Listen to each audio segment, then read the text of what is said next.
Tajuk besarnya hukum qalqalah. Sebut. Pernah dengar ke? Pernah dengar. Kali terakhir bila agaknya kita dengar berapa? Oh ya, masa kecil-kecil dulu, masa kita kecil umur 5-6 tahun. Contohnya masa itu kita belajar mengaji Iqra' dan sebagainya. Ada tak hukum ni pada zaman dulu? Ya adalah Ustaz. Cuma tidaklah tersusun, teratur seperti mana yang Ustaz ajar pada kami hari ini. Ya. Jadi puan-puan, kita nak faham hukum tajuk ni kena belajar secara sistematik baru kita faham. Ya. Jadi hukum qalqalah ni sebenarnya sejak zaman Nabi SAW memang dah ada.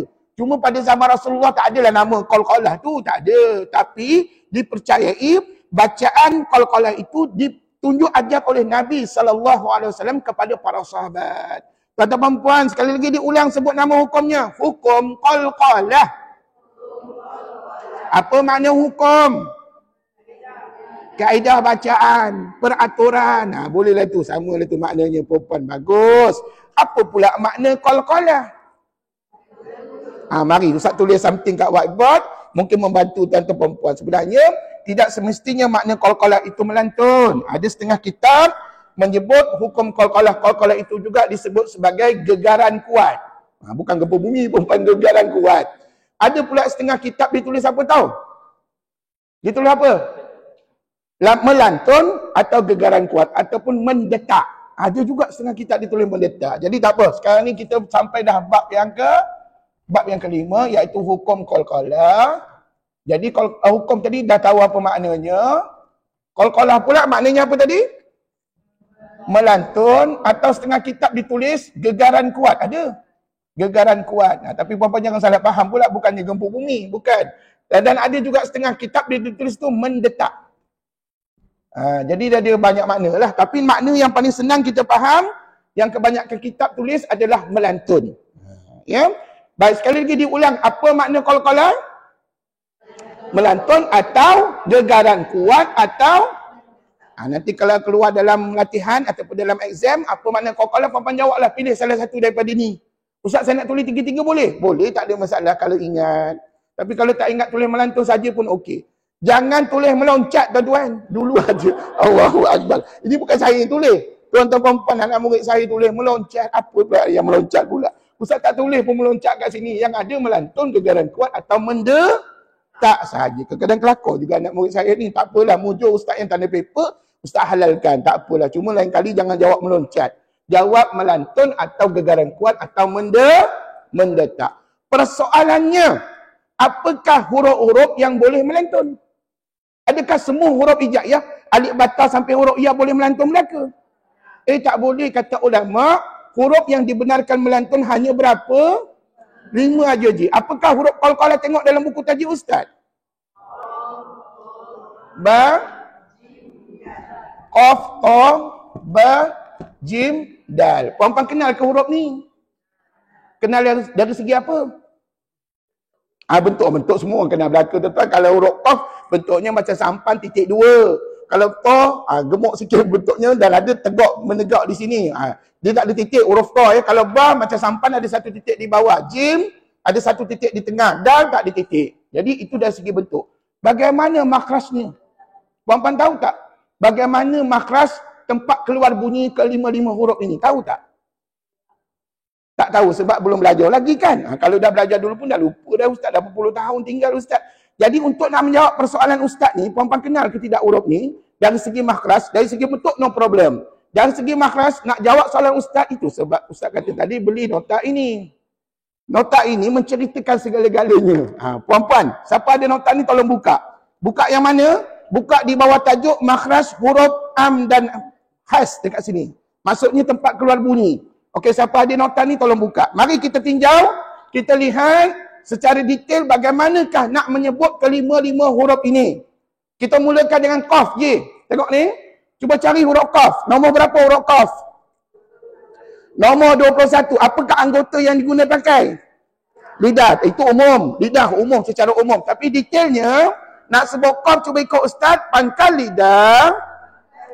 Ditekan hampir ke anak tekak. Nampak? Boleh jawab. Pasal ada nota ni, cuba tak ada nota ni. Mungkin kita boleh jawab, mungkin tak boleh jawab langsung. Tuan-tuan sekali lagi diulang. Sebut ya, nombor 21 tau. Bagaimanakah makras hurufnya? Pangkal lidah. ditekan hampir ke anak tekak. Barulah kita kenal macam mana kaedah ataupun nak menyebut huruf ini, macam mana praktikalnya. Okey, tapi sebelum tu saya nak tunjukkan. Ini lidah, gambarkanlah ini lidah. Pangkal lidah kat mana? Pangkal lidah kita kat sini. Ni, ini namanya pangkal lidah. Lidah kita ni terbagi kepada 4 bahagian. Hujung, tepi, tengah, pangkal. Jadi pangkalnya kat sini pun. Ya, pangkalnya kat sini hampir kepada anak tekak. Jadi saat lagi kata ulama, pangkal lidah kamu tekan hampir ke anak tekak. Anak tekak kita mana? Belakang lah. Dekat belakang sini takkan anak tekak ke depan pula. Mesti ke belakang. Maka bunyi qaf macam mana? Cuba sebut qaf. Salah. Perempuan bunyi, nak tahu bunyi qaf, nak tahu bunyi huruf-huruf ini, kata ulama, kamu cuba bayangkan dia mati. Baru kamu tahu ataupun sedar bahawa bunyi huruf itu mesti menggunakan pangkal lidah. Dengar sekali lagi. Macam mana bunyi qaf? Ikut. Aqa. Aqa. Bunyi ke dalam. Aqa. Jangan lambat tuan-tuan. Jangan aqa. Aqa tu kuih Kelantan ni. Bukan aqa. Dia kena cepat sikit. Aqa. Yes. Alhamdulillah. Perempuan sedar tak? Perempuan guna apa tadi nak sebut? Pangkal lidah. Tekan ke mana? Hampir ke, apalah kau kelongkong pula. Hampir ke anak tekak. Nota ustaz tadi tak sampai seminit, tuan-tuan. Kata ulama nak sebut qaf, pangkal lidah. Sebutlah sekali lagi. Ditekan hampir ke anak tekak. Perempuan jangan kejap anak tekak, kejap kerongkong pula. Perempuan. Jawapannya pangkal lidah ditekan hampir ke anak tekak. Maknanya dekat sini, ni pangkal lidah kita, saat lagi kita tekan hampir ke anak tekak ke belakang lah. Jadi bunyinya tebal. Sekali lagi dengar Ustaz sebut ya. Aqa. Iqa. Uqa. Maknanya kalau dengar anak cucu baca, aka, ika, uka, betul ke? Salah, sebab huruf ni bersifat tebal. Jadi kita buat nota ringkas kat sini. Nak sebut qaf digunakan pangkal lidah. Dan pangkal lidah tekan ke mana tadi? Ke anak tekak. Dan buat note sedikit dekat sini. Walaupun puan-puan belum belajar detail dengan Ustaz makhraj huruf. Tapi setidak-tidaknya basicnya tuan-tuan tahu bagaimana nak menyebut huruf qaf. Dia mesti guna pangkal lidah. Kemudian huruf ini mesti bersifat tebal. Maknanya tuan-tuan tak boleh baca aka, ika, uka, tak boleh. Tak boleh senyum, kena masam muka. Tengok mulut Ustaz. Ataupun tengok muka saya. Saya masam muka, saya tidak senyum. Aqa, iqa, uqa. Itulah sebutan makhraj huruf qaf. Pandai. Setakat ni okey ke? Maknanya bila-bila masa kalau Ustaz tanya bagaimana makhraj huruf qaf? Rucuklah nota kita, pangkal lidah ditekan hampir ke anak tekak. Ustaz, kami nak kena hafal ke? Nota ni tak payah hafal. Itu sebab Ustaz suruh puan-puan beli nota ni supaya puan-puan boleh rujuk bila-bila masa. Jadi minggu depan kalau Ustaz tanya bagaimana makhraj huruf qaf, mesti jawapannya pangkal lidah ditekan hampir ke anak tekak. Jawapan itu kekal sampai bila-bila. Tak boleh bertukar-tukar. Jangan minggu ni pangkal lidah tekan hampir ke anak tekak. Minggu depan pangkal lidah ditekan ke kerongkong. Sudah perempuan. Jangan bertukar ayat. Dia tak boleh tukar ayat perempuan. Kena kekalkan ayat ini ya. Okey, setakat ni huruf yang pertama kenal tak? Kenal dari segi bentuk. Bentuknya begini. Dan dari segi makhrajnya, tempat keluar bunyi tadi Ustaz kata apa? Pangkal lidah ditekan hampir ke anak tekak. Masya Allah. Alhamdulillah. Dan huruf ni bersifat tebal ke nipis? Tebal. Ustaz nota ringkas kat situ ya. Bapa nak salin-salin. Tak nak salin tak apa, ambil gambar.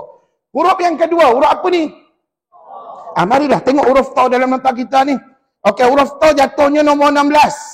Huruf ta mesti menggunakan anggota lidah. Nak sebut dia mesti guna lidah, tak boleh guna lain. Tetapi kena ingat, dia menggunakan hujung lidah dan juga pangkal lidah. Bagaimana kaedahnya ikut Ustaz? Hujung lidah ditekan ke pangkal gigi kacip atas. Hujung lidah tau, kena ingat itu hujung lidah. Kemudian dalam masa yang sama ikut pangkal lidah ditekan ke langit-langit. Jadi kalau kita boleh gambarkan ini apa? Ini lidah, bukan tapak tangan saya. Ini lidah, perempuan jangan salah faham. Tadi mula-mula kita kena buat apa? Hujung lidah ni kan? Hujung lidah ditekan hampir kepada gigi kacip. Ditekan ke gigi kacip, ke pangkal gigi kacip atas. Kemudian ini hujung lidah. Lepas tu pangkal lidah ditekan ke langit-langit. Jadi ada dua anggota yang digunakan, hujung dengan Pangkal. Jadi macam mana nak sebut ta? Ikut ustaz. Sama juga macam tadi kita matikan. Ikut. Alta. Alta. Ilta. Uta. Nak senyum ke masa muka? Masa muka. Sebab huruf ta ni huruf tebal. Kalau perempuan senyum nanti bunyinya ata, ita, uta. Itu senyum perempuan. Salah bunyi ya. Sekali lagi diulang. Ikut ustaz. Alta. Ilta. Uta. Perasan tak dia guna hujung lidah dan juga pangkal lidah. Jadi kita buat note kat sini. Rupa-rupanya nak sebut ta dia guna hujung lidah dan pangkal lidah. Dan huraiannya ada dekat nota ustaz. Ya, tak payah saya tulis panjang-panjang kat sini ya. Okey. Dan buat note sikit kat sini. Huruf ini adalah huruf yang tebal. Jadi huruf qaf dengan ta sifat dia sama, tebal-tebal. Cuma penggunaan ataupun tekniknya berbeza. Ya, huruf qaf dengan ta. Okey, seterusnya huruf ba pula. Mari kita tengok huruf ba. Tengok nota ustaz ni nombor 2. Huruf ba basicnya guna apa? Basicnya guna apa? Bibir. Bibir kita ni, mulut kita diguna bibir ya, kedua-dua bibir kita. Bagaimana kita punya kaedahnya? Merapatkan ikut dua bibir secara kuat. Sebut ba. Apa ba pula? Aba. Iba. Uba. Perempuan nak sebut huruf ni, bayangkan dia mati baru melantun. Kalau perempuan sebut ba saja, babi, bu, tak melantun perempuan. Sampai bila-bila tak melantun. Dia kena mati baru melantun. Sekali lagi dia ulang. Aba. Iba. Uba. Senyum ke masa muka? Apalah masa muka senyumlah perempuan. Pasal apa bibir kita ni dilebarkan nanti. Perempuan tengok mulut saya ni. Aba. Kan saya lebar. Aba. Saya tak baca obo. Ibu. Saya tak baca begitu perempuan. Saya senyum. Aba. Iba. Uba. Susah ke senang bunyinya? Senang pasal guna bibir aja. Apa yang berlaku pada bibir? Sudah. Tengoklah balik nota ustaz. Merapatkan dua bibir secara kuat. Tapi kena ingat. Lepas tutup, kena buka balik bibir tu. Kalau perempuan tutup saja. Up. Ip. Up. Tak melantunlah bunyi huruf tersebut. Jadi itu sebab belajar kena berguru. Perempuan. Jadi kesimpulannya nak sebut huruf ba. Dia guna apa tadi? Menggunakan dua bibir. Dan rupa-rupanya huruf ba ni tebal ke nipis? Nipis. Jadi ingat, setakat ni dah berapa huruf? 3. Tebal, tebal, nipis. Okey, huruf yang berikutnya jim. Perempuan, cuba tengok dulu nota ustaz, nombor berapa jim? Nombor 5 J. Okey, pandai je. Basicnya, nak sebut jim, guna lidah je ya. Tetapi bagaimana teknik dia? Cara nak menyebut jim. Okey, tengah lidah, diangkat, dan ditekan ke langit-langit. Kan ada ayat ustaz tu. Puan-puan jangan buat ayat sendiri. Ikut follow ayat ustaz tu. Sekali lagi dia ulang. Tengah lidah, diangkat, dan ditekan ke langit-langit.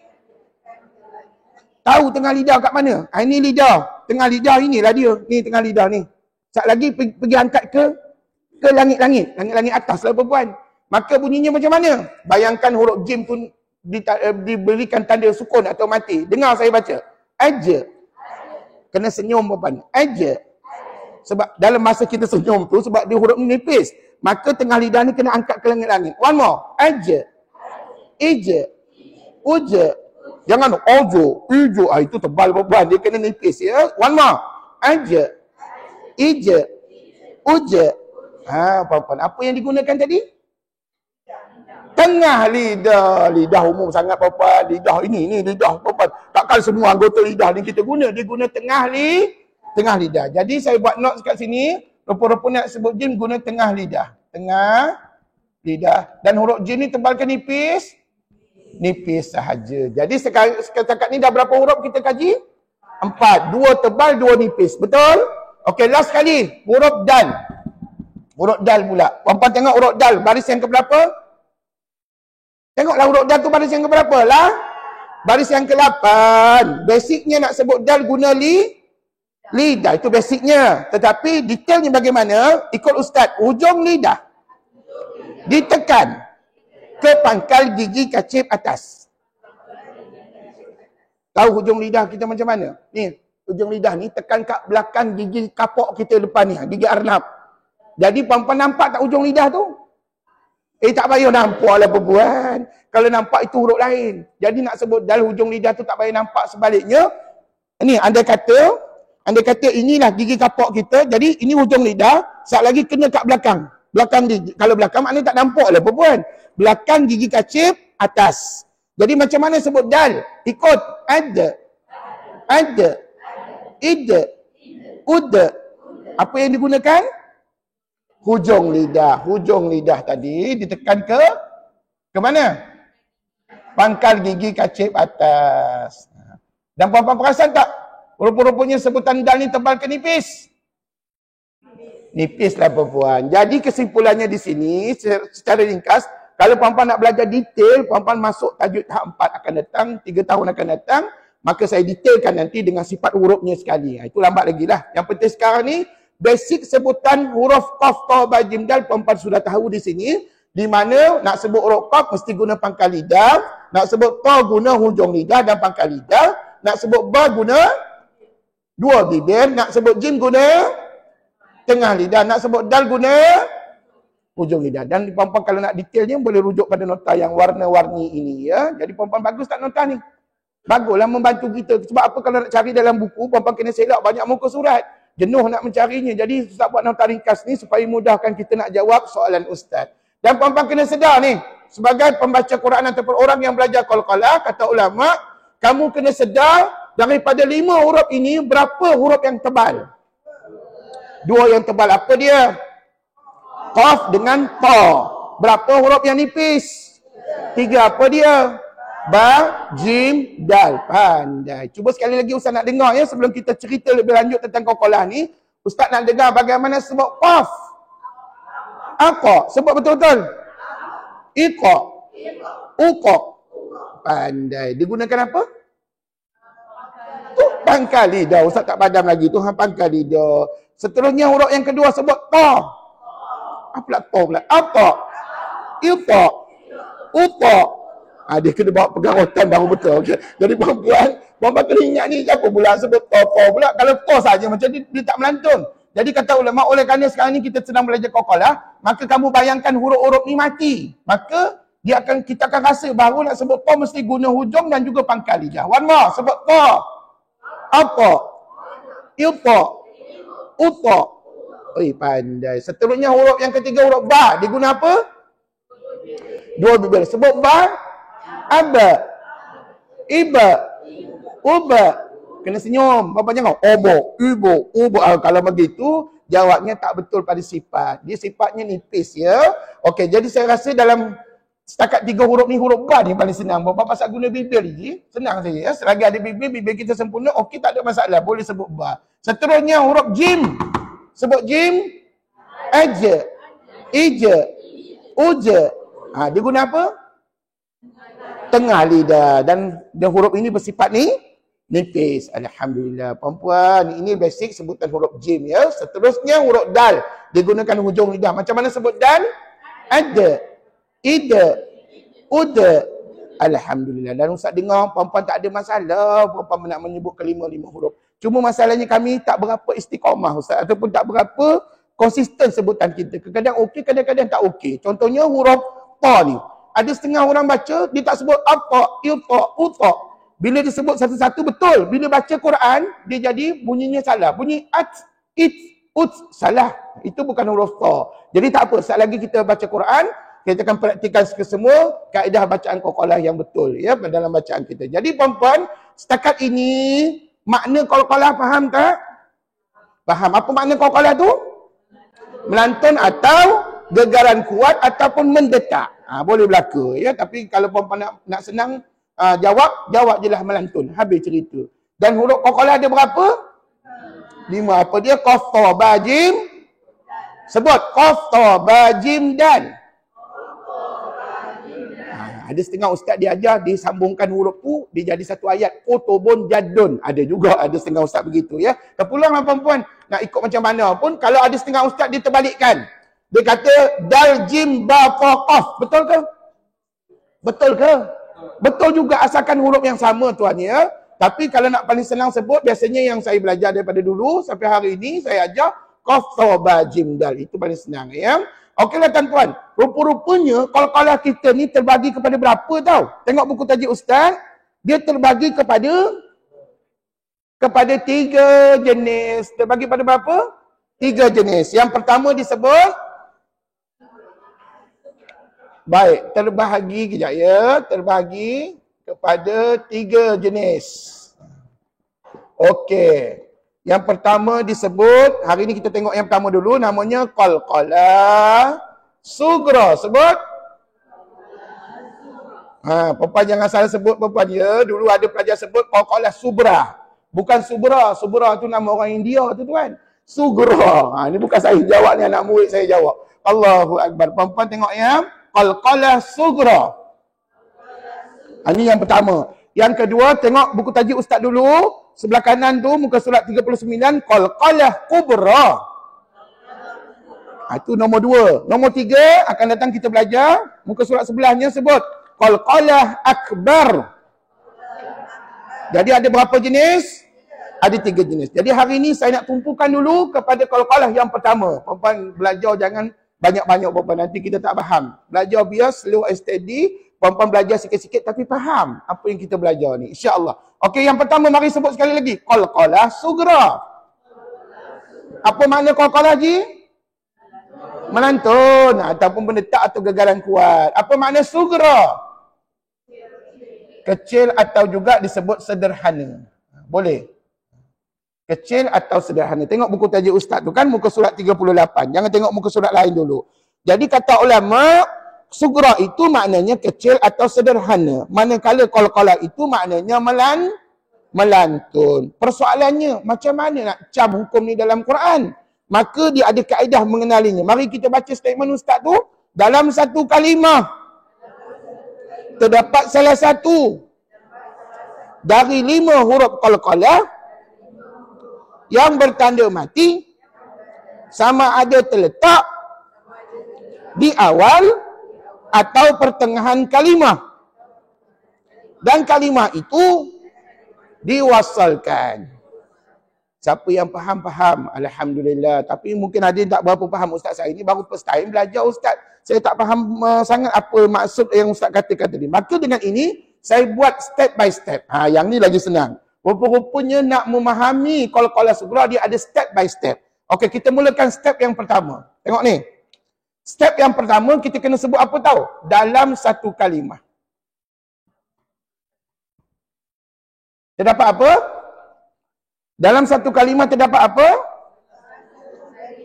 Terdapat salah satu 5 huruf qalqalah. Salah satu je ya, bukan 5-5-nya kena ada. Salah satu. Maknanya dekat sini, step yang pertama ikut dalam satu kalimah terdapat salah satu huruf qalqalah. Apa dia? Qaf, ta, ba, jim, dal. Dan kena ingat, huruf ini mesti bertanda mati atau sukun. Dan matinya mesti ada apalah bahasa di awal pula. Mesti ada pada tulisan. Tuan-tuan, nantilah dulu. Itu step yang kedua. Ini cerita baru step yang pertama. Tengok depan. Nampak tak dalam satu kalimah ada huruf qalqalah ni tau. Cari qaf, ta, ba, jim, dal. Salah satu daripadanya mesti bertanda mati macam ni. Dan matinya mesti nampak. Ustaz, ada ke matinya tak nampak pada tulisan? Ada. Nanti akan datang Ustaz tunjukkan.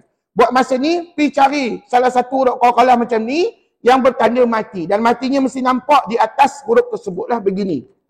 Selagi tak jumpa mati, Ustaz saya jumpa huruf ni tak ada mati. Macam mana Ustaz? Maka tak layak jadi qalqalah. Faham? Jadi huruf ni mesti mati begini. Okey, step yang pertama faham ke? Setakat ni okey ke? Okey, Ustaz step yang kedua bagaimana? Okey, tengok ni. Step yang kedua, dekat sini ya. Barulah kita cerita huruf ni terletaknya di mana tau? Sama ada di awal atau tengah kalimah. Senang aja. Maknanya nanti huruf ni, puan-puan mesti nampak di awal ataupun di tengah kalimah. Mana-mana. Salah satulah daripadanya. Kalau tak di awal, di tengah. Tak di tengah, di awal. Tapi bukan di hujung. Kalau di hujung, nanti jadi qalqalah kubra ataupun akbar. Yang tu, puan-puan belum belajar lagi. Sekarang ni tumpukan yang pertama ni dulu. Setakat yang step yang kedua ni, okey tak cuba ikut Ustaz. Terletak di awal atau tengah kalimah. Kita buat step by step ni. Lagi senang. Kita faham. Okey, step yang ketiga puan. Step yang ketiga. Jangan lupa ni.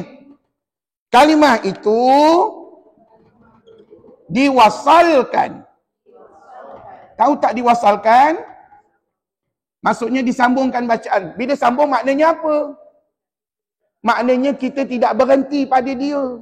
Ustaz, kalau saya berhenti, tak layak jadi qala sugra. Nanti dia jadi kubra ataupun akbar. Ya? Jadi puan-puan, senang tak? Ada berapa step ni? Ada 3 step saja untuk mengenal qala sugra. Sekali lagi diulang. Apakah step yang pertama? Terdapat salah satu huruf qalqalah iaitu qaf ta ba jim dal bertanda mati. Step yang kedua letaknya di mana? Awal atau tengah kalimah. Step yang ketiga kalimah itu sempurna jadi qalqalah sugra. Dan puan-puan tahu tak? Dalam banyak-banyak jenis qalqalah ini yang paling glamour dalam Quran. Bila disebut glamour tu maknanya banyak dia dalam Quran. Saat lagi kita baca Quran insya-Allah banyak kita jumpa. Terutamanya kalau kita baca surah-surah yang panjang macam surah Al-Baqarah, Ali Imran, An-Nisa dan seumpama dengannya. Baik Ustaz, contoh tak ada ke Ustaz? Ada, sabar. Puan-puan, mari Ustaz tunjukkan contoh. Dan yang ini penting. Kadang pelajar faham yang ini tapi bila contohnya tak berapa betul bacaan. Puan-puan dengar contohnya ya. Saya tunjukkan contoh yang huruf yang pertama. Huruf qaf dulu. Puan-puan biasa tak jumpa kalimah ini. Perkataan ni. Senang aja. Puan-puan ikut ustaz, iqra. Iqra. Puan-puan perasan tak ada huruf qaf kat situ? Letaknya di tengah kalimah. Dan puan-puan nampak tak huruf qaf tu mati? Nampak mati? Maka kita gariskan sini je. Kita gariskan. Maka inilah namanya qalqalah sugra. Tapi lantunnya macam mana? Lantunnya begini, puan-puan ya. Jangan diberatkan dan jangan terlampau ringan pula. Dan jangan ada setengah orang langsung tak bunyi. Iqra langsung tak bunyi qalqalah. Ada setengah orang pula baca iqra, Allah berat benar pula bunyinya. Jadi macam mana bunyinya ustaz? Bukankah qalqalah ini namanya kecil atau sederhana? Maka dengar molek-molek. Dengar betul-betul bunyinya. Iqra. Bunyi qa tu sepintas selalu je. Iqra. Yes, sekali lagi iqra. Perasan tak melantun pada qaf tadi? Pasal apa? Pasal hukumnya qalqalah sugra. Mana ustaz tahu? Cukup syarat. Mari kita semak. Betul tak ni satu kalimah? Ni satu kalimah lah.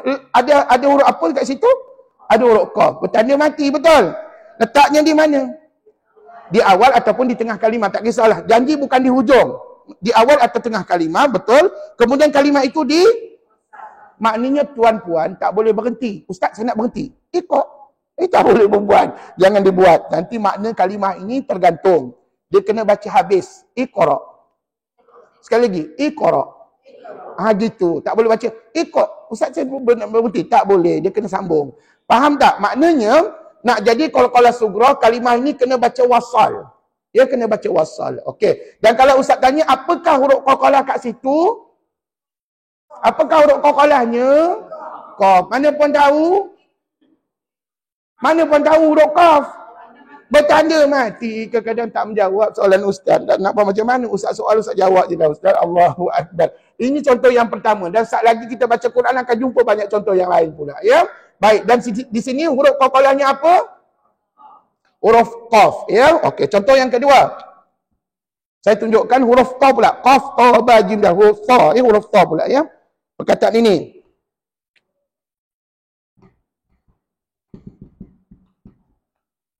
Ikut ustaz. Syafara. Sekali lagi. Syafara.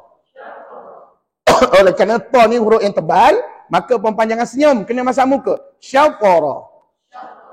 Syafara. Dan jangan dibaca dengan begini. Kadang-kadang saya dengar ada jemaah baca begini. Syatra. Dia bunyi, itu bunyi cencurut perempuan. Dia tak ada bunyi cencurut. Dia kena bunyi gini. Syafara. Sebut. Mesti gunakan apa? Nak sebut ta tadi? Hujung lidah dan juga pangkal lidah. Maknanya hujung lidah kena guna, pangkal lidah pun kena guna juga. Jadi bunyi begini. Syafara. Berhati-hati menyebutnya. Dan jangan terlampau diberatkan. Jangan syafara, berat sangat. Ataupun langsung tak bunyi. Syafara, langsung tak bunyi. Itu salah. Ustaz, Kalau kami salah bunyi qalqalah ni, apa hukum bacaan kami? Jawapannya makruh. Jawapannya makruh. Tidak berdosa besar. Apa makna makruh? Buat buat dapat pahala. Buat tidak berdosa, tinggal dapat pahala. Lain bulan, lain minggu, lain jawapan perempuan. Ustaz dah hajar dah.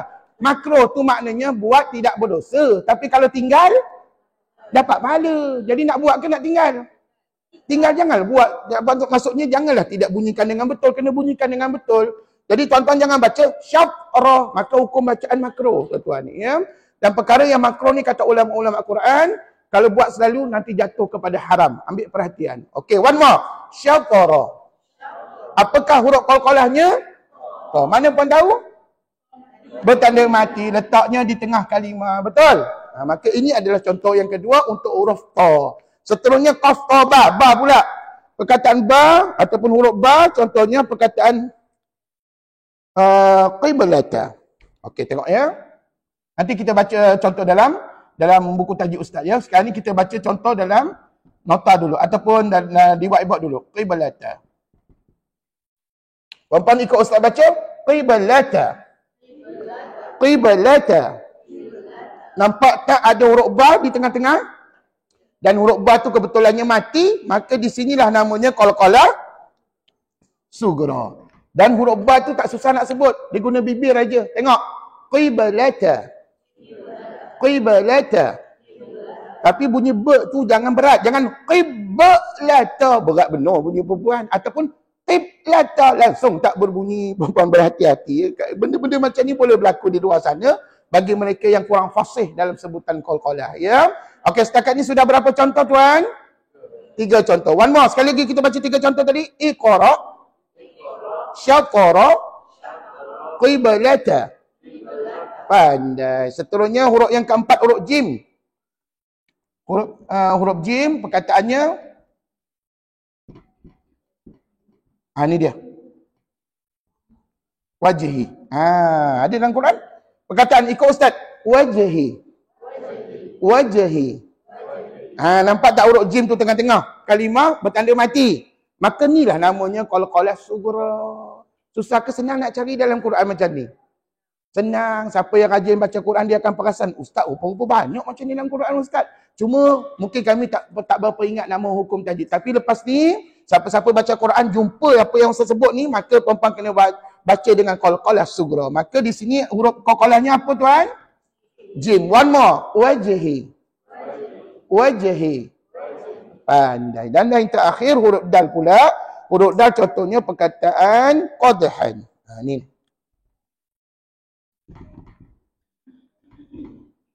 Okey, tuan-tuan perempuan, mari kita sebut sama-sama.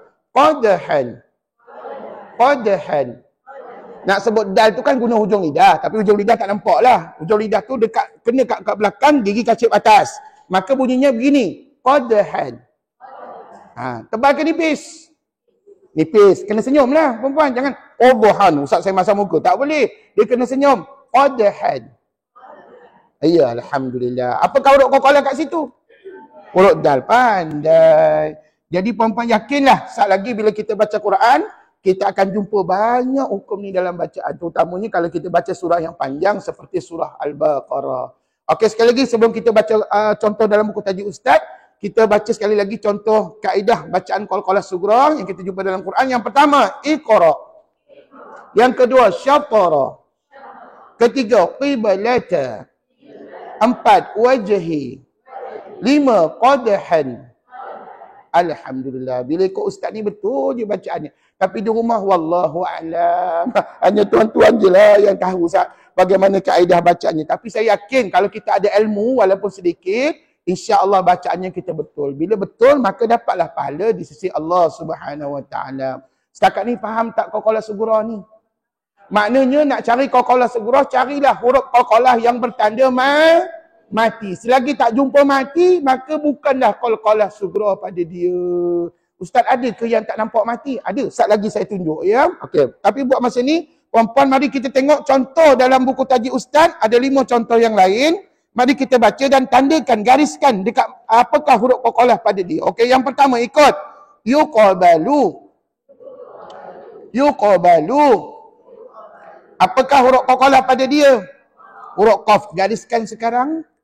Tapi nanti kan, bila perempuan salin ataupun baca, perempuan jangan salin ini aja. Yokok. Yokok. Baru tak nak salin perempuan. Kena salin perempuan. Sebab ini adalah satu perkataan. Kalau perempuan hanya menyebut, hanya menyalin yokok saja, tidak tepat. Tidak betul dia punya contohnya. Perempuan kena salin dengan perkataan yang lengkap. Yuqabalu. Sebut. Apakah huruf qalqalah? Qaf. Okey, nombor 2 sebelah kiri. At'amahum. At'amahum. Apakah huruf qalqalahnya? Oh, mana puan tahu? Bertanda mati ataupun nak jawab lengkap senang aja. Cukup syarat. Bukankah ada berapa syarat nak jadi qalqalah sughra? Ada 3 syarat seperti mana yang Ustaz sebut tadi. Seterusnya yang ketiga, sebelah kiri. Hablun. Hablun. Apalah huruf qalqalahnya? Ba, pandai. Gariskan sekarang. Nombor 4, tajzi. Tajzi. Apakah huruf qalqalahnya? Jim. Pandai juga. Yang terakhir, ajali. Huruf qalqalahnya? Ui, pandai juga. Alhamdulillah. Ustaz doakan tuan-tuan perempuan, mudah-mudahan kita ni bukan pandai hari ni saja, biar pandai sepanjang hayat kita. InsyaAllah. Ustaz, InsyaAllah kami akan pegang apa yang Ustaz ajar pada hari ini dan kami akan praktikan dalam bacaan Al-Quran kami. InsyaAllah mudah-mudahan setiap bacaan kita mendapat pahala yang besar di sisi Allah Subhanahu Wa Taala. Okey, perempuan, setakat ni ada soalan tak sebelum saya tunjukkan? Ada nanti beberapa contoh dalam Quran yang mana huruf qalqalahnya tak nampak mati. Ada. Setakat ni ada soalan tak nak tanya dulu sebelum tu? Ada ke tak ada? Ke tak tahu nak tanya apa Ustaz? Ustaz teruskan je lah Ustaz. Tak apalah, saya teruskan aja ya. Okey, saya nak tunjukkan beberapa contoh dekat sini. Rupa-rupanya ada beberapa kalimah dalam Quran yang mana dia ada huruf qalqalah tapi tanda matinya tak ditunjukkan pada tulisan. Puan-puan jangan kira salah cetak pula Quran ni. Tidak, dia memang begitu tulisannya. Apakah yang pertama pada surah An-Naml ayat 22. Okey, saya usah buat perhatian dekat sini ya. Perhatian. Surah An-Naml. An-Naml ayat 22. Balik rumah nanti puan-puan boleh refer surah ni. Mesti ada jumpa kalimah ini tuan. Ni. Puan-puan nampak tak ada ta kat tengah-tengah ni? Tapi ta-nya tak nampak mati. Puan-puan jangan ketika kata pula Ustaz salah cetak ke Quran ni. Bukan salah cetak. Puan-puan kena belajar dengan Ustaz. Apa nama, apakah kaedah bacaan dan nama hukum tajwid padanya. Puan-puan nampak tak ada ta di tengah-tengah? Tapi ta tu kosong, tak ada tanda apa-apa. Sebenarnya kata ulama, ta itu bertanda mati. Tapi matinya tidak ditunjukkan pada tulisan. Kenapa? Sebab dia ada hukum yang puan-puan kena praktikkan di situ. Okey, ni namanya hukum tak belajar lagi. Tapi tak apalah, saya nak tunjukkan. Nanti balik rumah pergi rujuk tau. Buka surah An-Naml ayat berapa? 22. Okey, macam mana kaedah bacaannya? Huruf ta itu kata ulama, kat sini ya saya tunjukkan kaedah bacaan. Kaedah bacaan huruf ta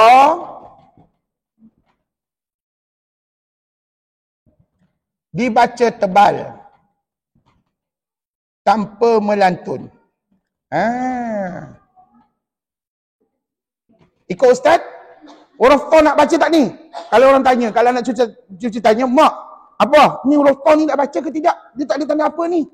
Maka puan-puan jawab apa? Ikut Ustaz, huruf ta dibaca tebal tanpa melantun. Puan-puan tadi Ustaz bagi tahu tak? Huruf ta tadi dibaca tebal kan? Maka puan-puan kekalkan tebal tapi jangan melantun. Macam mana nak baca? Cuba Ustaz tunjuk pada kami. Memang saya nak tunjuk ni. Tengok ni. How to. Sabarlah. Ustaz nak buat 2 kali. Sikit sabar. Puan-puan ya, tengok ni. How to. Jangan had to. Sebab ta ni tebal. Bila tebal, pipi kita ni gelembung. Tengok. Pangkal lidah kena angkat ke atas. How to. How to. Puan-puan rasa tebal tak bunyi bacaan tadi? Tebal tapi tidak melantun je.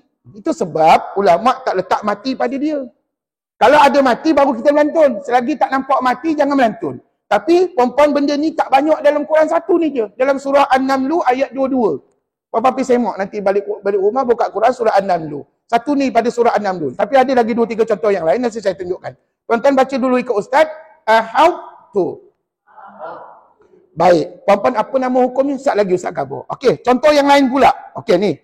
Contoh yang lain berada pada surah Al-Ma'idah ayat 28. Ni. Contoh yang kedua, ini contoh yang pertama. Contoh yang kedua surah Al-Ma'idah ayat 28. Ini dia. Ba di atas ba, sin ni huruf sin tau. Sin, ta ni mati, tapi matinya tak nampak. Apa jangan kata dia salah cetak. Bukan salah cetak, memang macam ni dalam Quran. Ta ni sebenarnya bertanda mati tapi matinya tak ditunjukkan. Jadi yang ni ta di atas ta. Macam mana nak baca? Ini berada pada surah Al-Ma'idah ayat berapa? 28. Jadi kat sini cara bacaannya sama macam ni juga. Sama macam ni. Huruf ta dibaca tak?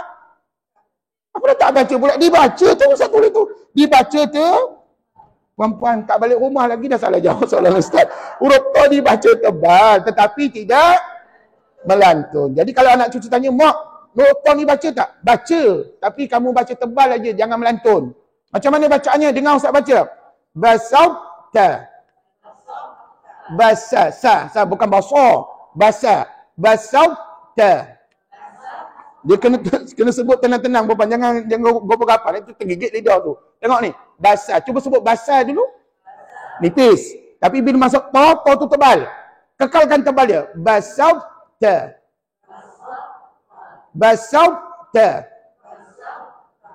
Puan-puan kena berhati-hati. Benda-benda macam ni puan-puan kena praktikal dengan ustaz. Tengok mulut ustaz baca, baru tuan-tuan boleh ikut. Yakinlah tuan-tuan. Kalau puan-puan tak ada guru, jawabnya salah bacaan kita di rumah. Mungkin ada yang baca basata. Mungkin ada yang tak tahu baca, termenung je lama-lama. Macam mana nak baca ni ustaz? Kau ni nak baca ke tidak? Itu sebab kita kena ada guru, tanya dengan ustaz. Jadi puan-puan rupa-rupanya kau ni baca tak? Baca, tapi hanya dibaca tebal, tidak melantun. Tak sama macam contoh qalqalah sughra yang ustaz bagi tadi ya. Jadi sekali lagi diulang. Basauta. Basauta. Okey, alhamdulillah. Yang kedua, ada berapa semua ustaz? Ada lagi satu. Okey, dekat mana? Surah Yusuf ayat 80. Surah Yusuf yang ketiga ya.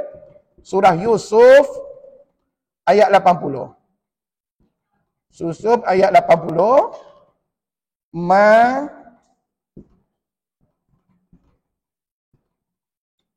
Ini dia.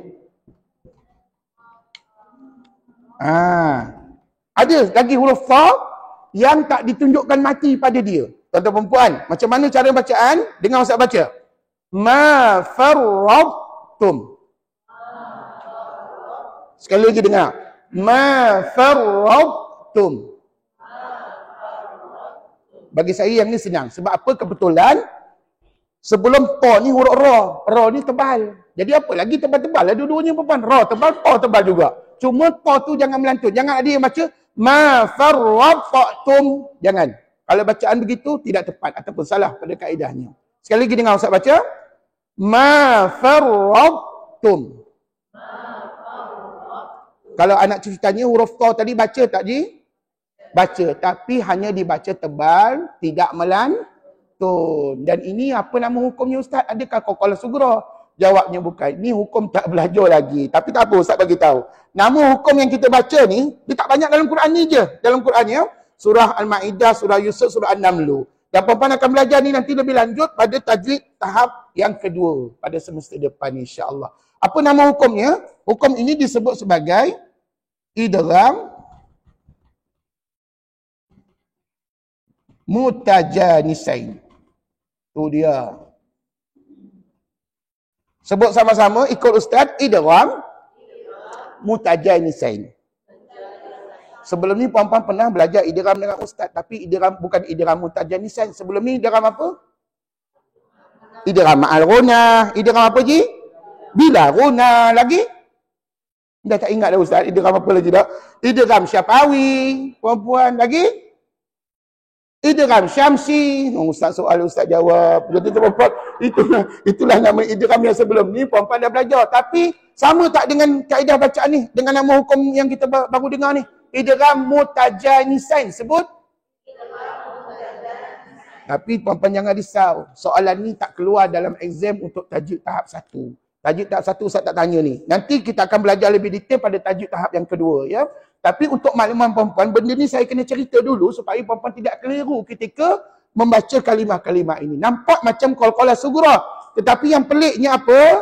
Huruf ta-nya tidak nampak mati pada dia. Tapi kena ingat puan-puan, hanya surah-surah tu je terdapatnya kalimah yang Ustaz tunjukkan di whiteboard. Ya, surah lain tak ada puan-puan, ya. Jadi puan-puan, faham ke tidak ni? Di bawah tajuk perhatian, rupa-rupanya ada huruf ta, huruf qalqalah ni, yang mana dalam tulisannya tak ditunjukkan mati. Jadi kesimpulannya huruf ta tu nak baca ke tidak? Baca, tapi tidak melantun. Dibaca apa? Dibaca tebal, tetapi tidak melantun. Okey, sekali lagi saya ajar, saya dengarkan bunyi bacaan ini daripada mula. Yang pertama surah An-Naml ayat 22, dengar. Ahautu. Ahautu. Tahan dia daripada melantun. Jangan ahautu salah. Dia kena ahautu. Nombor 2, surah Al-Ma'idah ayat 28. Basauta. Basauta. Sama juga kaedah bacaannya. Yang ketiga, surah Yusuf ayat 80. Ma farradtum. Alhamdulillah. Selagi tak baca surah Al-Ma'idah, selagi tak baca An-Naml dan surah Yusuf, maka puan-puan tak akan jumpalah kalimah ini, ya. Maknanya sekali lagi kalau kita baca surah Al-Baqarah, ada ke jumpa kalimah ni? Tak jumpa. Yang banyaknya macam ni nanti. Ya, yang banyaknya macam biasalah. Qalqalah sughra yang mana huruf qalqalahnya nampak mati. Setakat ni okey ke tuan-tuan puan-puan? Beruntung tuan-tuan puan-puan datang ke kelas ustaz pada hari ini, setidak-tidaknya dapatlah pemahaman tentang qalqalah sughra. Nampak macam simple aja ustaz, dalam buku ustaz simple aja ustaz qalqalah sughra. Ya, tapi kalau tak belajar berguru, puan-puan mungkin tak tahu cara bacaan yang di hujung sana.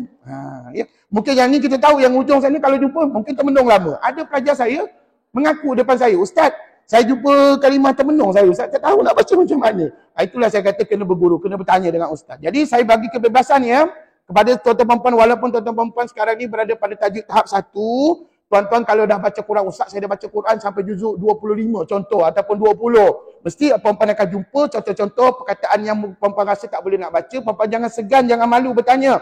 Ambil gambar, tanya kat ustaz. Ataupun rakam suara puan-puan ustaz. Ataupun ambil gambar tu, puan-puan tanya kat ustaz. Ustaz, boleh tak tolong bacakan bacaan ini? Saya tak berapa reti nak baca sebab tak belajar lagi. Ataupun tak ingat ustaz. Maka insya-Allah saya akan tunjukkan cara bacaan. Boleh puan-puan? InsyaAllah. Tapi puan-puan bertanyalah pada waktu-waktu yang tertentu yang dibenarkan saja. Janganlah tengah-tengah malam pukul 2-3 pagi tanya kat ustaz pula. Mungkin ustaz dah tidur waktu tu, Allahu Akbar. Ataupun waktu solat. Kadang-kadang pelajar saya call pada waktu saya tengah jadi imam solat maghrib puan-puan. Jawabnya saya tak jawab lah puan-puan. InsyaAllah lepas tu saya jawab lah. Puan-puan yang dirahmati Allah, hari ini cukup sekadar ini sahaja yang saya nak cerita pada tuan-tuan. Minggu depan kita continue dengan jenis yang kedua dan jenis yang ketiga qalqalah, iaitu kubra dengan akbar minggu hadapan. Boleh? Okey, ready. Mari kita baca Quran pula. Kita tunjukkan pada Allah Subhanahu Wa Taala bahawa kita mampu membaca qalqalah sughra dalam bacaan Quran kita, insya-Allah. Dan mudah-mudahan setiap bacaan kita diberikan ganjaran pahala yang besar oleh Allah Subhanahu Wa Taala. Hari ini kita baca surah Al-Baqarah lagi kan? Ayat berapa lah kita baca hari ini? 111 hari ni, ya. Puan-puan kena tanda elok-elok tau. Kalau boleh setiap habis kita kelas tu, puan-puan tanda letak tarikh kat situ. Kadang-kadang tak letak tarikh kita tak ingat. Maklumlah kadang-kadang puan-puan ni ikut banyak kelas. Ya, bukan satu kelas saja dengan saya. Okey, ready? Ayat 111 atas sekali. Wa qalu lan yadkhulal jannata. Okey, ready? Okey, puan-puan, kita mulakan surah Al-Baqarah ayat 111, muka surat 38. Dan tuan-tuan puan masih berada pada juzuk yang pertama.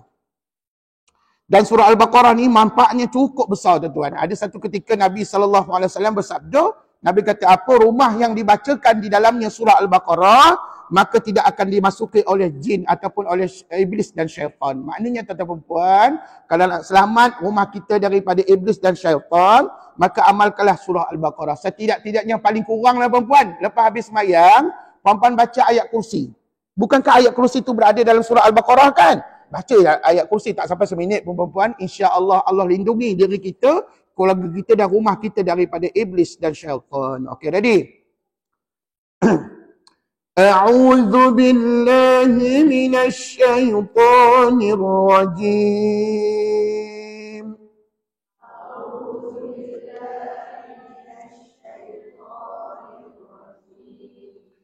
Bismillahirrahmanirrahim.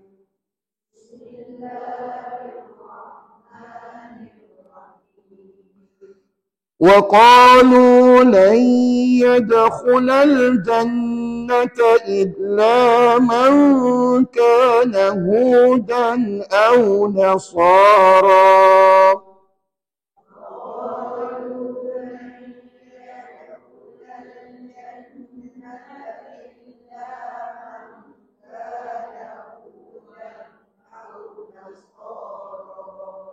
Harap-harap nafas tu cukup lah perempuan ya. Kalau tak cukup, puan-puan kena ghostan balik baca tau. Tak sah bacaan tadi, kena ulang balik kalau tak cukup dah ataupun terputus nafas ya. Okey puan-puan, bukankah ada kalimah yang berbunyi? Cuba ulang. Yadkhula. Yadkhula. Bukankah ada huruf dal? Bertanda mati. Letaknya di tengah ataupun di awal kalimah, maka layaklah jadi qalqalah sugra. Tapi puan-puan kena salin apa tahu? Yadkhula. Jangan yad saja puan-puan, kena salin yadkhula. Maka inilah namanya qalqalah sugra. Jumpa yang pertama. Sambung lagi. Tilka amaniyuhum. Qul hatu burhanakum in kuntum sadiqin.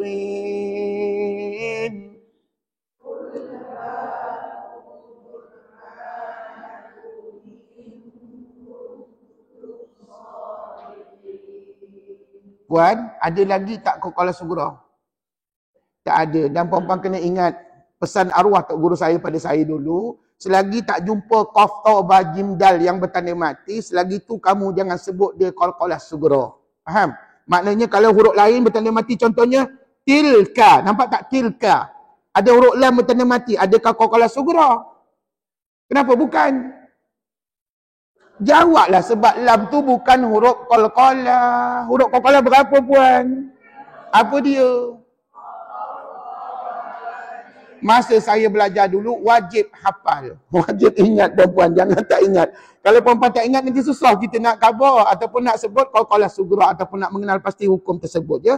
Jadi puan-puan selagi tak jumpa qaf ta ba jim dal mati, jangan sebut dia qalqalah sugra. Contohnya kalau lam bertanda mati, boleh tak jadi qalqalah? Tak boleh. Kalau ada anak cucu baca tilka, tilka, disebut tilka. Salah puan-puan, disebut kena baca tilka. Sebut bukan tilka, bukan tila. Le, ada le pula. Jaga-jaga dia. Jadi puan-puan, semak bacaan anak cucu di rumah, kalau ada yang salah diperbetulkan ya. Sambung ayat 112. Bala man aslama wajhahu lillahi wa huwa muhsin.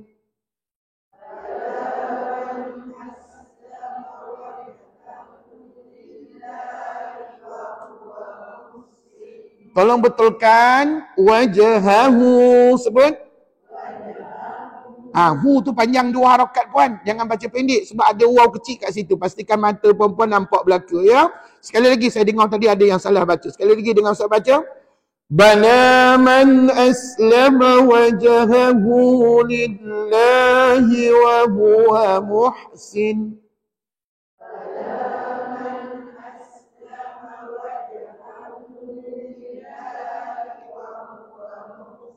Gariskanlah ataupun sebutkanlah kalimah ini. Wajahahu. Nampak tak huruf jim mati? Itulah namanya qalqalah. Qalqalah sugra. Untuk Quran yang kita baca ni kan ada nombor kan puan-puan kan? Puan-puan tengok setiap nombor 36, maka itulah qalqalah sugra. Tapi hanya pada Quran ni je ada nombor puan. Quran lain tak ada nombor. Jadi puan-puan jangan jadikan nombor sebagai panduan basic kepada ataupun panduan yang sebenarnya pada kita. Sebaliknya puan-puan pastikan tengok jim tu mati letaknya di tengah ataupun di awal kalimah, maka layak jadi qalqalah sughra. Jadi kena salin apa? Wajhahu. Sebut. Itu dia qalqalah sughra. Gariskan pada jim. Falahu ajruhu 'inda rabbih.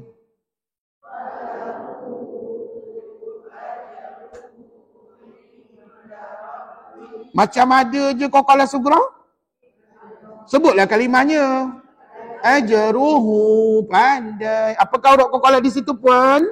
Jim, pandai. Wala khawfun 'alaihim wala hum yahzanun.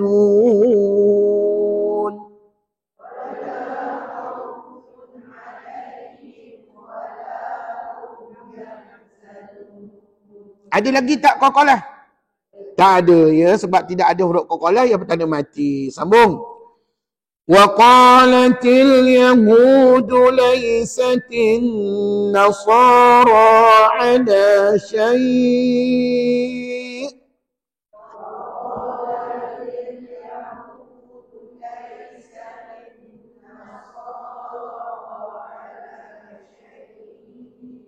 berhentilah على شيء. Puan-puan tahu tak, setiap kali kita berhenti, kata ulama, huruf yang terakhir pada kalimah tu kamu kena matikan dia. Contohnya syai'in, huruf apa yang terakhir? Hamzah. Kat situ nampak baris dua kan? Sekali lagi bila kita wakaf, puan-puan matikan dia. Bila mati jadi macam mana bunyinya? Syai'. Gitu. Jangan syai'in. Salah puan-puan ya. Ikut ustaz macam mana cara kita nak wakafkan bacaan. Setakat ni ada lagi tak qalqalah sughra? Tak ada. Sambung. وقالت النصارى ليست اليهود على شيء.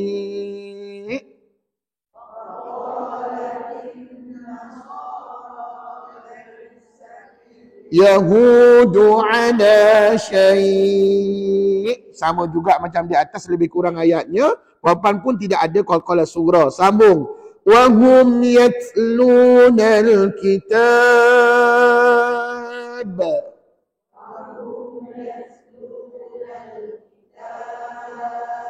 Hati-hati bila jumpa ta mati. Terkadang saya dengar ada jemaah baca begini. وَهُمْ يَتْلُو. Kenapa melantun pula? Bila saya tanya apakah huruf qalqalah? Qaf, ta, ba, jim, dal. Tahu pula huruf qalqalah qaf, ta, ba, jim, dal. Sedangkan di situ tidak ada qaf, ta, ba, jim, dal. Yang ada huruf ta mati. Betul? Jadi huruf ta ni boleh tak melantun? Betul yang dibuat melantun apa namanya tadi Ustaz? Itu namanya tabiat. Tabiat membuat qalqalah pada tempat yang bukan qalqalah. Jadi tabiat begitu tak boleh diamalkan. Tuan-tuan kena baca gini. Wa hum yatlunal kitab.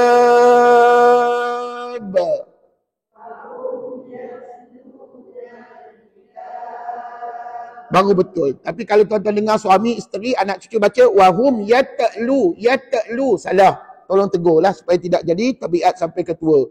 Puan-puan ada qalqalah tak tadi? Ada, tapi qalqalah ini belum belajar. Ini qalqalah minggu depan. Kat mana ustaz? Kitab. Ini qalqalah kubra namanya, minggu hadapan. Jangan tak datang tuan-tuan.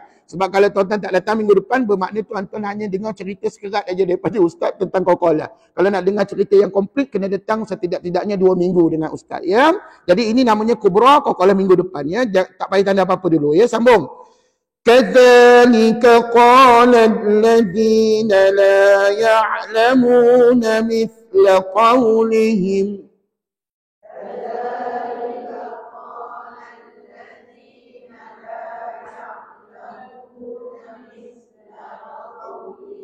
مثل قولهم. Tak ada qalqalah dalam ayat tadi. Sambung. فَاللَّهُ يَحْكُمُ بَيْنَهُمْ يَوْمَ الْقِيَامَةِ فِيمَا كَانُوا فِيهِ يَخْتَلِفُونَ.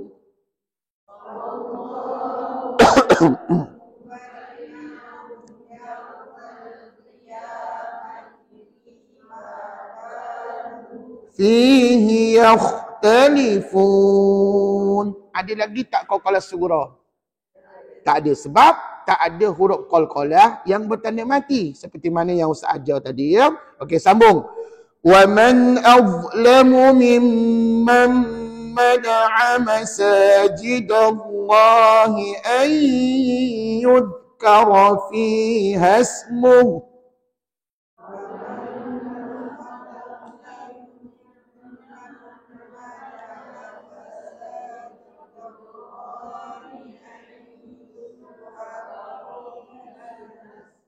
Okey, berhati-hati dengan huruf yang bertanda mati. Cuba sebutkan kat dalam ayat tadi, apakah huruf yang bertanda mati? Yang pertama huruf apa tanda mati?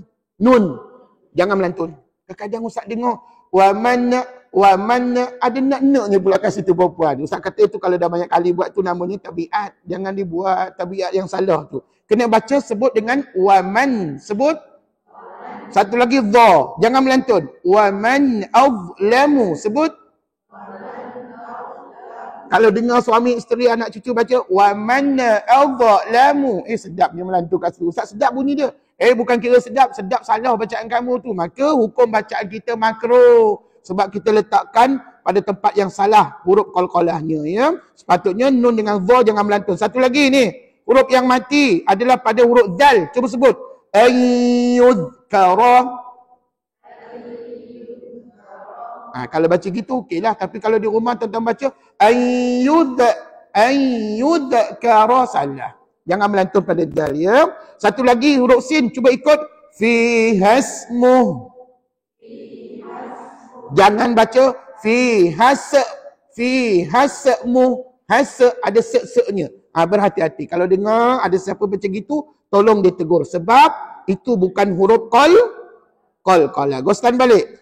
أن يذكر فيها اسمه وسعى في خرابها.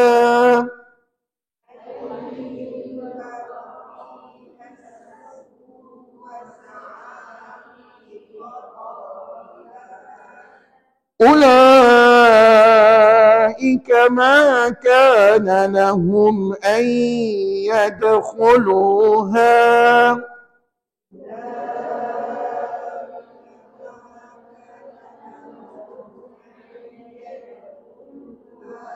Stop, berhenti kat situ dulu sebab kita yakin tak cukup nak sambung ayat berikutnya. Tapi kan sedar tak pada kalimah sebut yadkhulu adalah qalqalah sughra. Huruf qalqalahnya apa puan? Dal. Oi, pandai. Puan kena rajin soal jawab macam ni. Lama-lama baru kita faham apa yang dikatakan sughra. Ghostan balik.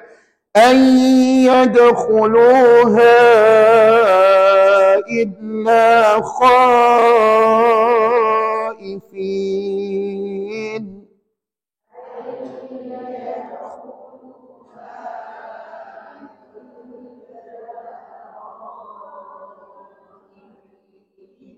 Dah, tak ada lagi dah qalqalah sughra, satu saja yang tadi yadkhulu digariskan dia dan puan-puan fokuskan pada huruf dal, itu adalah huruf qalqalahnya. Sambung. Lahum fid dunya khizyun wa lahum fil akhirati 'adzabun 'adzim.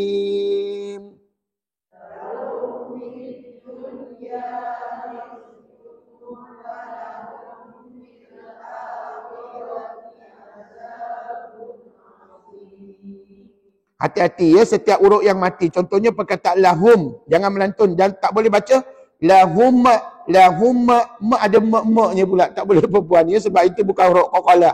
Begitu juga dengan huruf zai, nampak tak sebut? Cuba ulang perkataan khizyun. Jangan melantun, jangan jangan bunyi z lah kat situ ya sebab huruf zai bukan huruf qalqalah. Begitu juga dengan huruf-huruf yang lain ya. Sambung. Walillahil masyriq wal maghrib.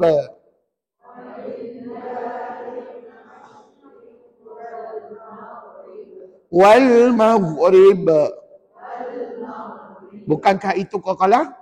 Tapi ini qalqalah minggu depan. Namanya qalqalah apa tahu? Kubra. Cuba sebut qalqalah kubra.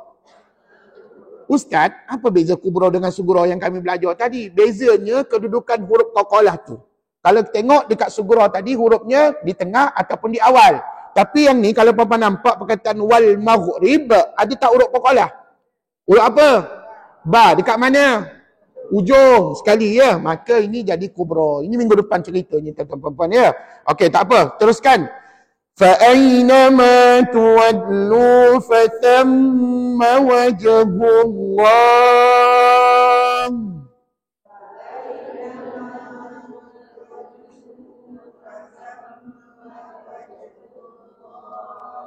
Ulang perkataan wajhu.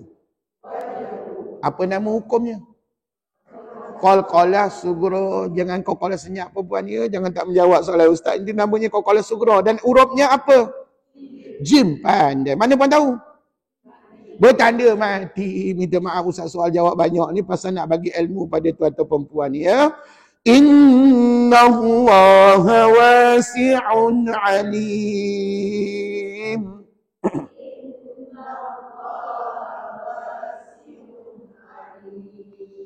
وقالوا اتخذ الله ولدا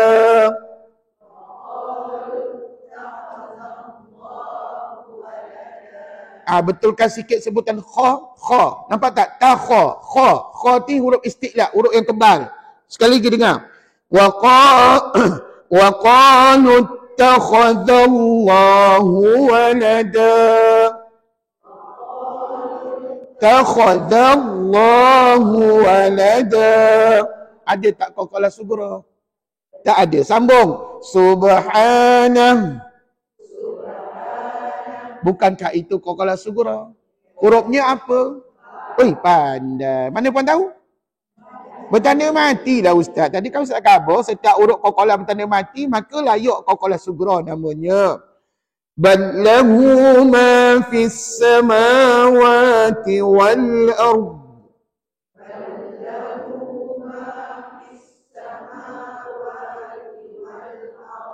كل له قانتون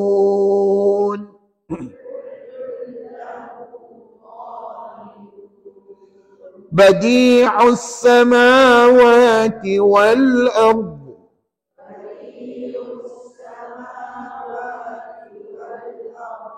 وَإِذَا قَضَى أَمْرًا فَإِنَّمَا يَقُولُ لَهُ كُن فَيَكُونُ.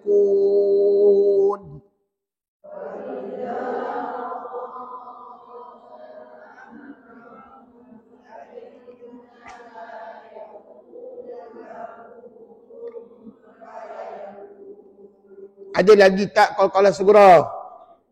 Tak ada. Pasal apa tak ada? Pasal tidak cukup syarat untuk jadi qalqalah sugra. Walaupun dekat situ ada huruf qalqalah. Contohnya perempuan ya, ni saya tunjuk ajar ni. Fa inna ma yaqulu.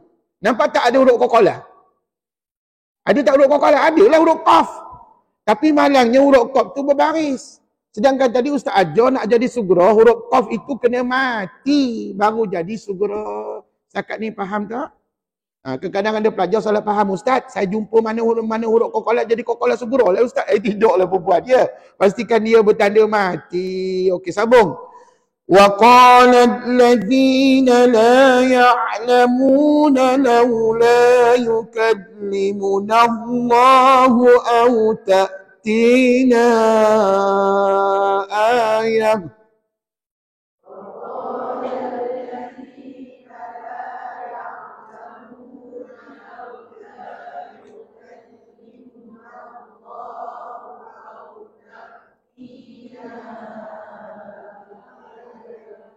Ayah. Jangan panjang ya perempuan. Okey, kembali kepada ayat tadi. Jumpa tak qalqalah sugra lagi? Tak jumpa ustaz, tak ada qalqalah sugra. Muqtamad, sambung. Kadzalika qala allazina min qablihim mithla qawlihim.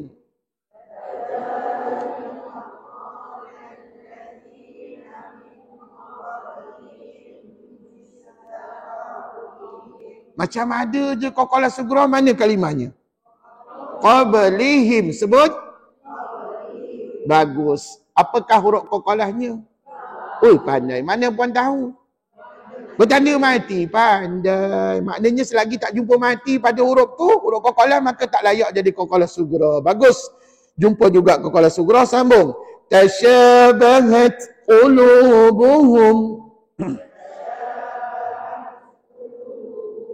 Adakah tasyabahat huruf ta mati itu qalqalah sughra? Kenapa bukan? Jawablah dia bukan huruf qalqalah. Habis cerita. Huruf qalqalah berapa puan? Apa dia? Qaf, ta, ba, jim, dal. Tidak termasuklah huruf ta yang kita jumpa tadi ya. Pandai, sambung. Qad bayyana al-ayati liqaumin yuqinun.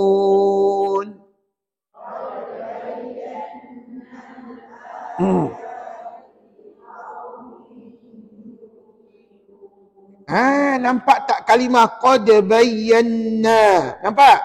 Ini juga qalqalah sughra, tapi puan-puan kena salin qad bayyana baru jadi qalqalah sughra ya. Inna arsalnaka bil haqqi basyiran wa nadhira.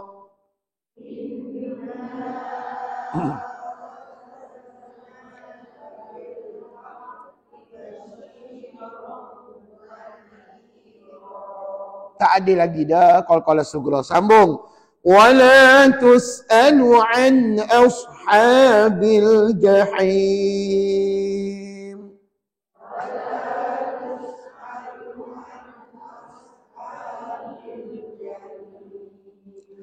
ولن ترضى عنك اليهود ولا النصارى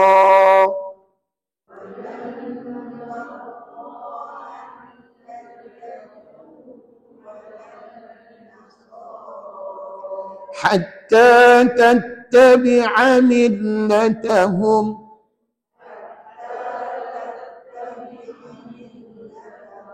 Setakat ini ada lagi tak qalqalah sughra? Tak ada. Sambung. Qul inna hudallahi huwal huda.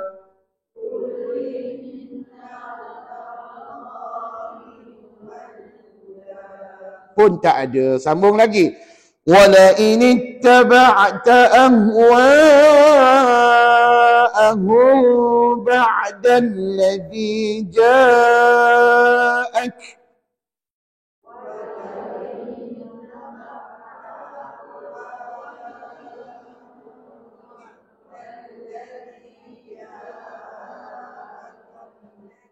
Bila masa Ustaz baca minal ilm, Ustaz kan berhenti ja'ak. Ada kat Ustaz kat depan ni pun salah baca. Cuba bayangkan kalau Ustaz tak ada dekat depan. Allahu Akbar. Puan-puan tak apalah, ambil perhatian ni. Puan-puan kena dengar molek-molek Ustaz berhenti baca kat mana tadi. Kenapa saya tak berhenti pada minal ilm? Sebab nampak tak ada lam alif tu. Daripada dulu lagi kita diajar oleh tok-tok guru kita, kalau jumpa lam alif jangan berhenti. Melainkan dalam keadaan betul-betul terdesak. Jadi tadi, kalau dia nampak dah lam alif, maka puan-puan kena ada niat untuk tidak berhenti padanya. Ya? Ustaz, kalau saya berhenti juga minal ilm tadi macam mana? Puan-puan kalau berhenti atas sebab terdesak, darurat, maka puan-puan kena ghostan balik. Ghostan kat mana? Allazi ja'aka minal ilmi. Okey, tadi kita tak berhenti minal ilm kan? Kita berhenti kat mana? Ja'ak. Sekali lagi ulang ayat tadi dengan Ustaz baca. Wala in ittaba'ta ahwa'ahum ba'da alladhi ja'ak.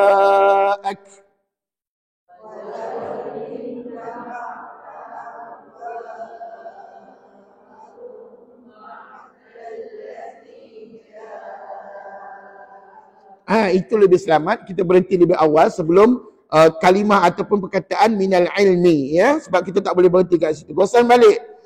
Alladhi ja'aka minal ilmi ma laka minallahi min waliyyin wala nasir.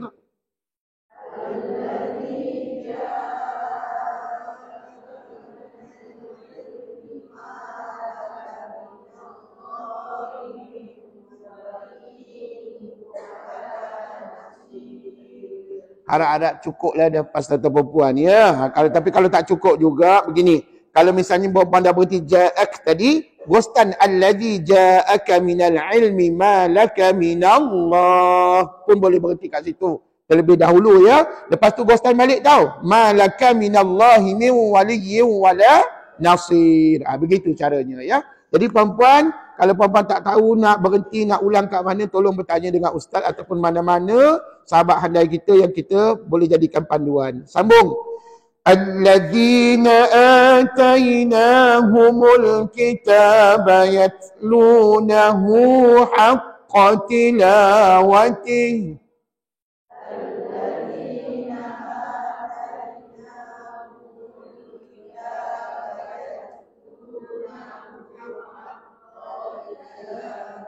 sekali lagi ulang yatlunahu haqqa tilawatih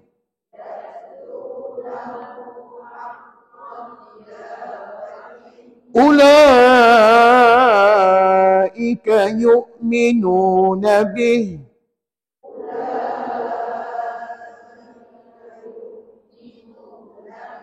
wa man yakfur bihi fa ulaika humul khasirun.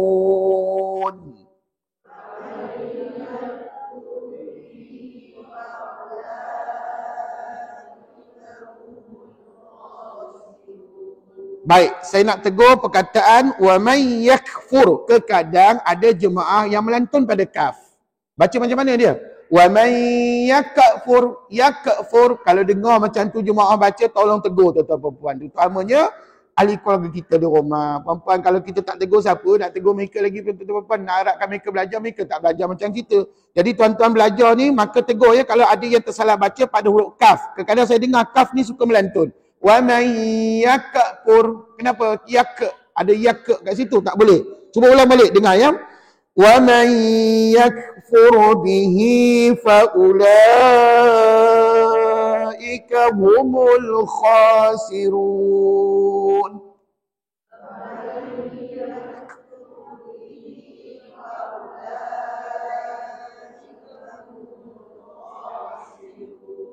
Okey, sambung. Tidak ada lagi qaqalah sughra pada ayat yang dibaca. Sambung lagi. Ya bani Israil adhkuru ni'mati allati an'amtu alaikum.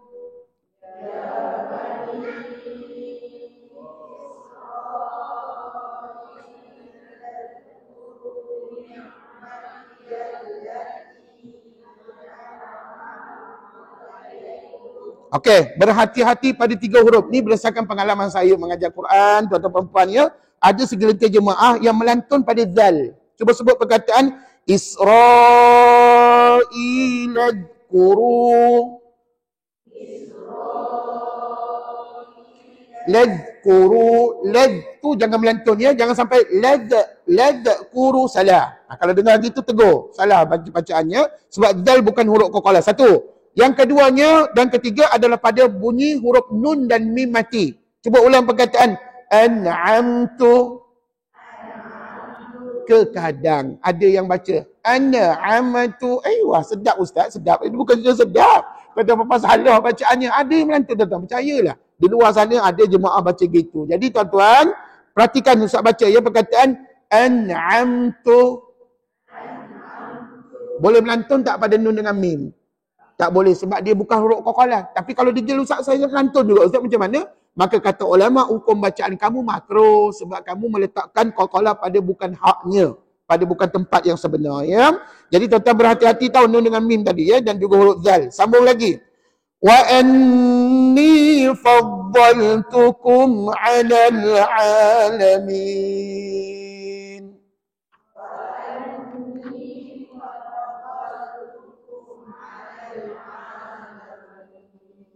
Okey, sambung sebelah. Wattaqu yawman la tajzi nafsun 'an nafsin syai'an.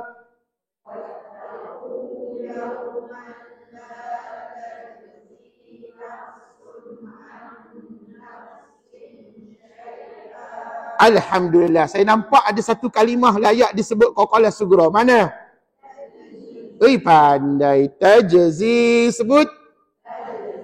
Apakah huruf qalqalahnya? Jim. Sebab dia bertanda mati. Alhamdulillah. Maknanya, puan-puan perasan tak nak cari qalqalah sughra tak susah kan? Senang aja. Asalkan kita rajin baca Quran, jumpalah qalqalah sughra. Sambung lagi sikit. وَلَا يُقْبَلُ مِنْهَا عَدْلٌ وَلَا تَنْفَعُهَا شَفَاعَةٌ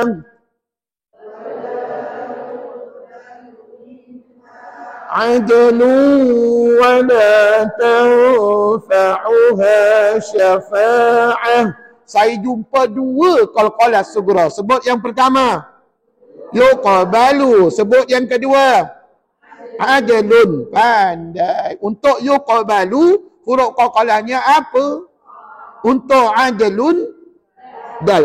Pandai. Ghostan balik. Wala tanfa'uha syafa'atun wala hum yunsarun.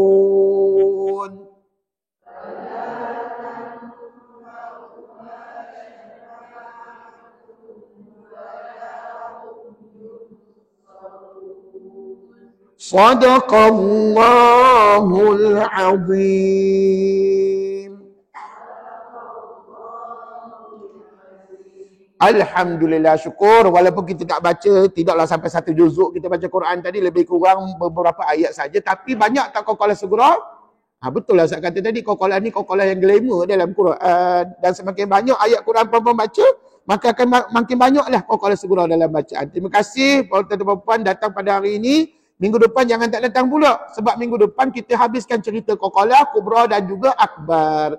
Maknanya saya doakan mudah-mudahan puan-puan sihat. Minggu depan jumpa lagi ya di hari dan waktu yang sama. Dan minggu ni tak ada apa-apa latihan. Minggu depan confirm ada latihan. Minggu hadapan ya, insya-Allah. Jumpa lagi tuan-tuan puan dan kita akhiri kuliah dengan tasbih kafarah dan juga surah Al-Asr. Bismillahirrahmanirrahim. Subhanakallahumma wa bihamdik asyhadu an la ilaha illa anta astaghfiruka wa atubu ilaik. Bismillahirrahmanirrahim. Wal 'asr innal insana lafi khusr illa alladhina amanu wa 'amilus salihat wa tawasaw bil haqqi wa tawasaw bis sabr. Assalamualaikum warahmatullahi wabarakatuh.